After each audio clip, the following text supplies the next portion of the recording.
Hi, it is your buddy, Peace and Harmony with you here today. Much love going out to all of the beautiful empowered harmonizers. We're zooming in and focusing in today on how to step on the gas, how to get it moving, how to really jet set into a life of healing after you have discovered you have been either scapegoated, triangulated, in a relationship with someone who is deceiving and deceptive to you and basically is causing you to feel that you're in a toxic relationship and you're really wanting to heal and improve and get on with life. How can we basically move forward full throttle? So that's a great viewer question that we received here on the Peace and Harmony channel. However, before we get started, I just want to give a super huge shout out to those of you who have recently donated to the channel. Thank you so much for your support, your donation, and your contribution, and your positive comments. It's an honor and a privilege, so thank you so much. It's so great to hear from you. Please do keep up your healing journey. Please do keep up following the videos, applying the tools, and piecing them together and working them for yourself individually. Don't let the ball drop. Don't drop the ball on yourself. Just begin to realize and sort through and begin to comprehend intellectually and then in your heart emotional center what has occurred, why you are where you're at, why you are doing what you have done in the past, and why is it that you are here at this crossroads now, wherever you're at in your journey. It can help you to really sort of jumpstart and jog into place your better action, your better focus, your better attitude, and your better mindset to move through this a little bit more quickly rather than it sort of dangling over you for months, years, and for a lot of people, even decades. So thank you so much, and absolutely positively, if this channel has been a positive resource, please do feel free to participate as well and donate at the Peace and Harmony channel About page at the PayPal Donate Now button. We would love to hear from you. So let's get it going. So really, I think that's a great viewer question because a lot of people feel that they're missing something inside. They just don't understand. They don't understand why what they have done or what they're currently doing doesn't work. They wonder why they still feel lost, why they still feel disempowered, why they're still experiencing life as a struggle, why they're still maybe addicted or keeping up the same habits, the same bad thinking habits, emotional habits, physical habits. This can, really cross over into all sorts of areas, your work, your sleep, your relationships, your happiness. And really, it's time to compress time. It's time to make and manage time more effectively for you. Time is really one of your most precious commodities. We only get, so many seconds, so many minutes on this earth plane. And a lot of people take that very foundation for granted. So really, to appreciate yourself and appreciate life, you need to grasp that concept very strongly and very solid, very securely, and do yourself solid with acknowledging and validating this. So when you do that, you'll really come to appreciate yourself and come to appreciate time. When you're in relationships with someone who has taken advantage of you, scapegoated you, sent you into that cognitive fog, which I think is really part of the issue, sort of that inability to think clearly and sort of break through that haze, cognitive dissonance, the cog, really the fear that keeps you from thinking clearly, from feeling sharp, from really knowing your interests and your desires and your talents and your potential, and then grabbing a hold of that and then moving forward with that basic foundational understanding. A lot of people get caught up in a struggle of self-worth, of, overvaluation of other people and undervaluation of themselves. And this can be a very simple lesson that you have learned. It's important to understand that you have learned this from other people. If you have been scapegoated, if you have been manipulated, if you have been betrayed, and you're staying with this person who has done you wrong and abused you, you are personally reinforcing low self-esteem and low self-evaluation and low self-appreciation and basically devaluation of life. It really does get down to that. When you don't value yourself, you're not valuing life. And oftentimes people get to this point where they don't feel life is worth living. I mean, that is a very, very, and a lot of people say, oh my God, so glad that I'm not there anymore, or that I never have been there. So for you to really get through this, you need to really wake up and get on with this. And really one of the important, discoveries is to value your own time, to value your own breath, to value your own limbs, to value your own fingers and toes, to value your own eyes, to value your own ears, to value your own skin, to have appreciation for all these things. You personally need to wake up and being able to embrace these. It's, thank God I've got 2 feet, knees that work, hands that work, eyes that work, etc. Eyes, ears that work, tongue that works, and I can speak. My vocal cord has not been wrenched from my body. I still have a voice. And I think there's an old adage, when people are saying, I don't know what shoes to wear. Be grateful for the feet that you have, that you even have feet to put the shoes on. Do you see what I'm saying? It's all a matter of perspective. And, it is just to remember that there are people out there who can't walk, who don't have feet, who don't even get to even think or worry about these very abstract, superficial things when you're getting caught up in these everyday issues. And it's important to understand that when you're in a relationship with someone who has scapegoated you, who has basically made you, the buck stops there with you for all the problems, always kicking you under the bus, taking you for granted. So oftentimes, because of this, because we have been in relationships where we have been undervalued, underappreciated, not respected, we then process that as truth. And then we're living with this cognitive dissonance, this cognitive fog that says, you are worthless, but keep on living each day as life is worthwhile. So that's where there's this struggle, and never feeling good enough really causes a lot of, disjointed or perverted behavior, thoughts, feelings, decisions, and can get you into some very murky water within relationships. It can be very devastating, the degree to which the struggle really breaks people down, and they just don't seem to be able to sort of jog themselves out of that rut. So really it is to understand that why this is because one has been taught to self-devalue and then overvalue another person as more important than yourself, as smarter, as having the right value, the right opinion. Basically, it all starts and stops with them. And that is really what people who have big egos, who are narcissistic, who are psychopathic, who use others just for their own ends. Basically, they just see everybody as a tool, an object to get what they want. It's a very objectifying experience. They literally don't resonate with emotional valuation and emotional content. They don't, it's not part of their wiring. And so if you have been the subject or the target of someone who is, scapegoated, brainwashed, and gaslighted, meaning sort of distorted meaning in your life to make it something than what it's not. In other words, you have learned to devalue yourself from this individual or this group of people. It's important for you to understand that you have learned to devalue yourself. So it's important to unwind that lesson and breathe through it, okay? And it's to understand the cause has created the effect and saying, okay, I understand how the groundwork was laid out. I understand how the foundation of my feeling, the blueprint of my feeling was laid out. I understand that.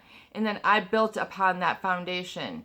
And for many days, have built and had to, do detours off of this foundation, which did not have a foundation, So that's why there's the struggle. It's wobbly. It's not secure. You haven't been able to do yourself solid because perhaps you've tried to splinter out. With life, we're social creatures. We are creatures who bond, who, have social lives. We can't just make it alone. So when you try to build out off of that foundation, it's like trying to build out, like a little part of that, that goes off the foundation and doesn't have a secure foundation. And so it takes a lot of ingenuity to try to make a happy life when you have this as a foundation. You struggle. You don't know what tools. You don't know how to design it. You might be able to stay in that little room that you've built off of this foundation, but it breaks. The walls break. The bottom breaks. You get a hole in the floor, so to speak. Everything falls. The bottom falls out, and then you're back in the foundation that has been laid for you, where you have been devalued, and then life is a struggle. And such, you have learned that was the foundation. But as you get away and go no contact and clear the slate, literally and figuratively, of that, and you can clear the slate and re-clear it and re-clear it and re-clear it, just as if, once again, as if you're cleaning a hard drive. You might need to put it through a couple runs to get all the viruses out. And you'll be able to know this by how easy and how comfortable and pleasant your life is. If you are still running with the foundation that has been planted to you by individuals who have benefited from you not being or feeling good enough, that you've been used as a scapegoat, as a target, we talked about this earlier. A scapegoat was basically, back in the early Hebrew days, it was a sacrificial lamb, which basically the whole town would put all of their sins on this lamb, and then they would sacrifice it.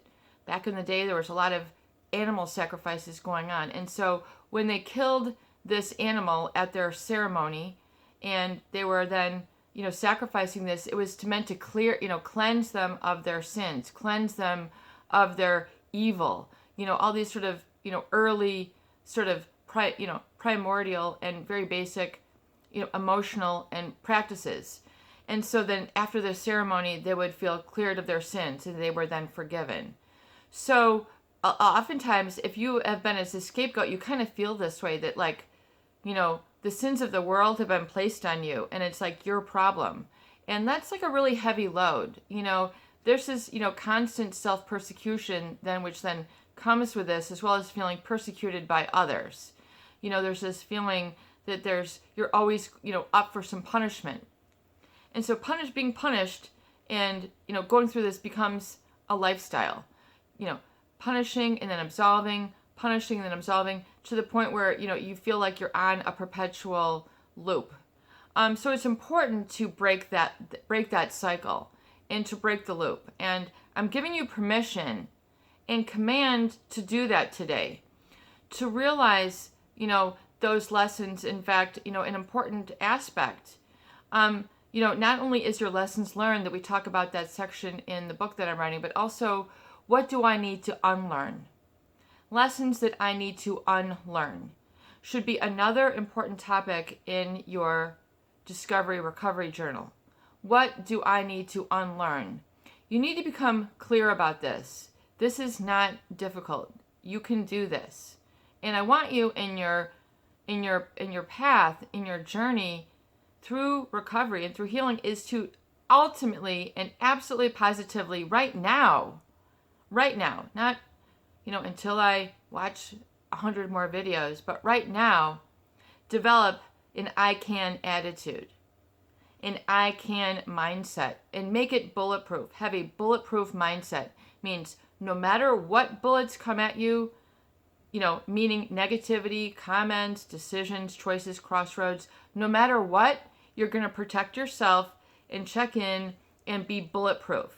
You're going to be able to shield and defend off and bounce off any negative comments, negative requests, opportunities to be dragged back into a life of struggle and being demeaned with this individual or individuals or job, whatever it is. And it's important to say, enough is enough. I have a bulletproof attitude. I'm bulletproof. I mean, no matter what comes at you, it is going to be deflected back onto them. You need to develop an I can attitude. And if you haven't, spoken those words in a long time, then you need to speak those words now. I can. I can. I am and I can. I am doing this. I can do this. I deserve. I am. And you're part of the fabric of life. So you're an integral, important part of life. For you just to be here with your feet on the ground, there's something more to you than meets the eye. Especially then there's more to you than what meets the eye of an abuser. Because an abuser, someone who's narcissistic or psychopathic, all they do is perceive others as an extension of them. And all that runs through their mind is, what can you do for me, or what can you relieve me of? It doesn't have anything to do with you. It's just, if you are somebody who can fit that bill, then you are basically objectified. And so if people are feeling lost, unacknowledged, it's because there's probably a tinge of this objectification. They're seeing you like a door handle. They're seeing you like a table. They're seeing you like a couch. It's just something that can be moved around, shifted, rearranged for their needs, whatever suits their needs. And you basically have no say over where the table goes. You have no say when the door handle turns. You have no say if the door handle is going to be removed from the door and sold at auction. You have no say about what goes on when you're being objectified, because you have given up your rights to this person. And you don't realize this when you're in the thick of it. There is the cognitive fog. You come into this as a clean slate. You're just acting upon the lessons that you've learned. I've learned that I'm a failure. I've learned that I'm a slowpoke. I'm a dunce. I'm an idiot. Whatever, phrase that have been hurled at you, thrown at you, that you couldn't catch, smack back with a racket, a volley it back off. You did not have those tools, those words to be able to speak, or you weren't in a position where you could defend yourself. Hence the Stockholm Syndrome. Stockholm Syndrome, which means when you identify with your abuser, and basically, since you can't escape them, you begin to sort of go through a mind warp and begin to identify and then follow the commands as they are told, and then begin to embrace the side that they are on. So you're then reinforcing your abuser. It is, yes, it's sick, twisted, perverted, whatever it is. You don't want to have anything to do with that now. Period. End of story. And I'm giving you permission to see that clearly and own up to it. Own up to who is abusive, who is wrong for you. Don't feel ashamed, because oftentimes people who stick with it long enough, they want to see the good in everybody, and they have this over-idealized version. Let's, get it down. Let's just bring it down to scale here and understand that these people are people. And this is, people aren't perfect. And, this person certainly is not perfect either. And let's give them some slack, and let's let them go and forgive them. Not try to, educate them about how problematic they are. Try to live their life for them and help them with their evolution. Meaning, I've wanted to save you from your being abusive. So, can I be nicer to you to see if that will stop you being abusive? You're not the problem. Being abused, the problem is with the abuser. The problem is not with you. Oftentimes people, though, try to flip the switch and say, what do I need to do so I can stop being abused by this person? Hence the beginning of codependence and being able and people pleasing. In other words, how do I prevent this person from yelling at me, criticizing, condemning me, accusing me,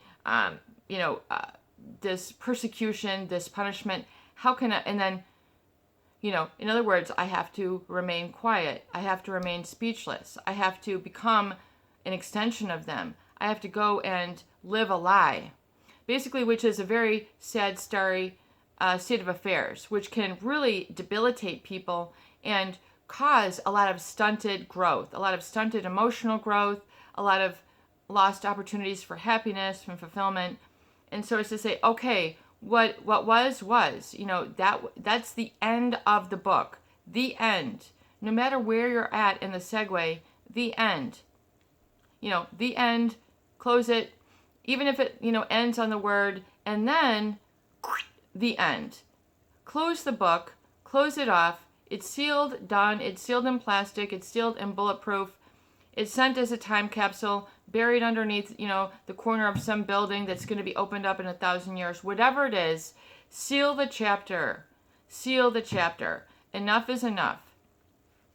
Enough of devaluing yourself, and you need to unlearn those lessons. So I want you today to get out your recovery discovery notebook, piece of paper, and write lessons I need to unlearn. Lessons I need to unlearn. Okay? And write that at the top of the paper, and then write 1 through 20. Okay? And then begin right away and just fill them in. I need to unlearn feeling worthless. I need to unlearn feeling unattractive. I need to unlearn that my needs aren't unimportant. I need to unlearn that I am too sensitive. Do you get my drift? I need to unlearn that it's okay for me to be yelled at. I need to unlearn that it's okay to be hit.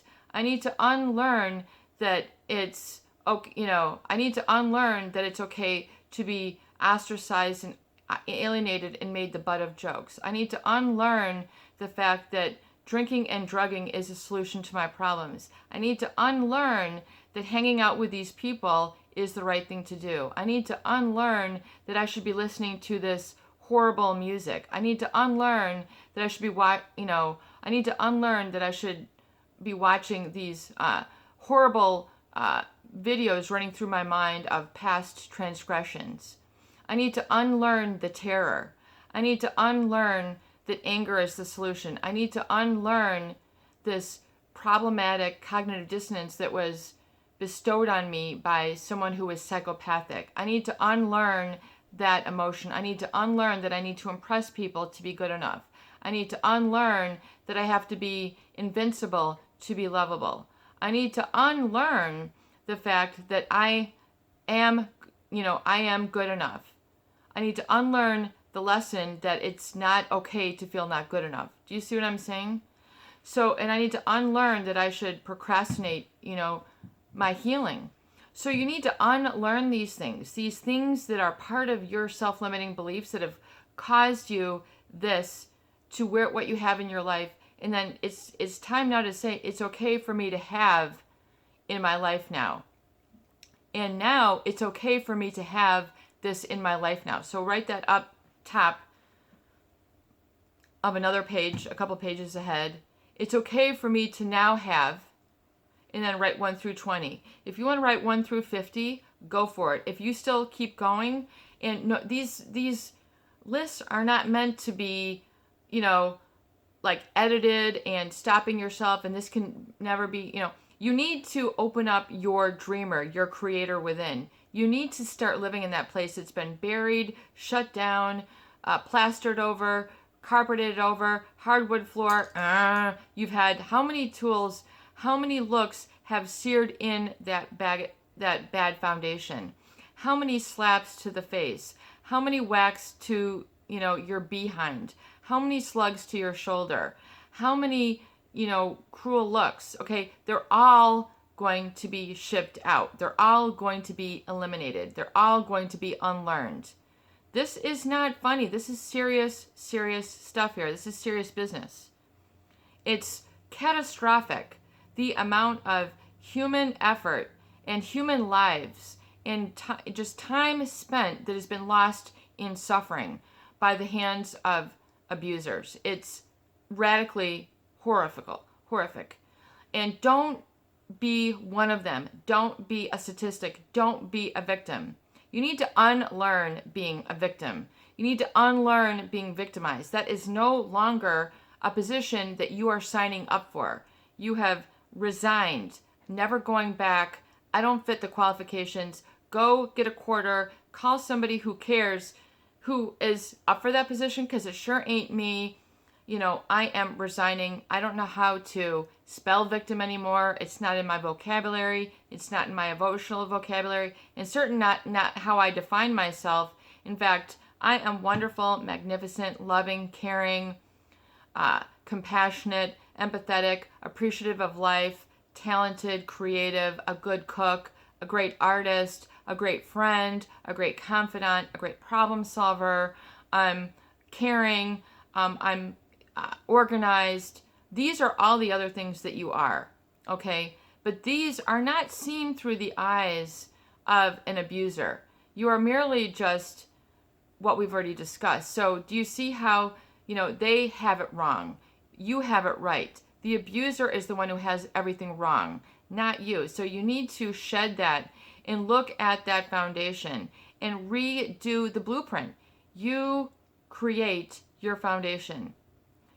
You can get out the asbestos, the old cement, whatever it is that they laid it down with, get in there and whatever tools, jackhammer it out in your mind, big shovels, big bulldozers, they're coming in. It's a pile of rubble. Give it to Barney Rubble. He likes rubble. He'll take it and he'll make it into something else, a beautiful temple. He'll take that and create a big, garnet shining mosque or whatever they're going to do, but the earth will recycle it. Just begin to really redefine and look at that and look at what you have and define yourself and live yourself and remind yourself of these positive qualities all day long. Your time is your most precious gift. It's not only the roof over your head, the food on your table, the shower, whatever it is that you need on a daily basis. It is truly your I can attitude and your gratitude and your self-declaration and your time that is given to you that is your most precious commodity. Because when you're out of time, it's over, folks. That's all she wrote. That's all he wrote. Your time is your most precious gift. So you need to really buck up and value your time, your breath. Don't, take in the tainted fog breath of an abuser that causes you lack of clarity and lack of decisiveness and struggle. Don't inhale that anymore. Do not take that into your being. Do not, don't take it in. Begin to adopt that bulletproof attitude and mindset and lay the new foundation and review those lists and really proclaim and declare it. It's got to come from your solar plexus, which is your core. I can. You should be able to push your finger on your stomach and feel like you're doing a sit-up when you state this. Put your finger, does it right in between your ribs? Are you bracing yourself? Are you making a muscle with your abdomen there? That is how you should feel your I can attitude and your I am. It should not be like, oh, I can do this. No, it's not a falsetto statement. It's an I can statement. It is spoken clearly, articulately. You're doing yourself solid. You're doing yourself secure. This is the truth. The present moment is a gift. The present moment is your here and now. This is where you are. It's not way back there, 50 years ago, 100 years ago, 2 months ago. You are here now. Install your new I can attitude and make it bulletproof. Review those lists, be active today, and pursue your I am and your I can goals. And cease the struggle and watch how life will begin to flow and begin to smile and begin to shine on your sidewalk and your journey moving forward. This is your buddy. Peace and harmony with you here today. And I hope that these videos do help. Please share and please subscribe for more great tools, videos, discussion, and support. Peace out.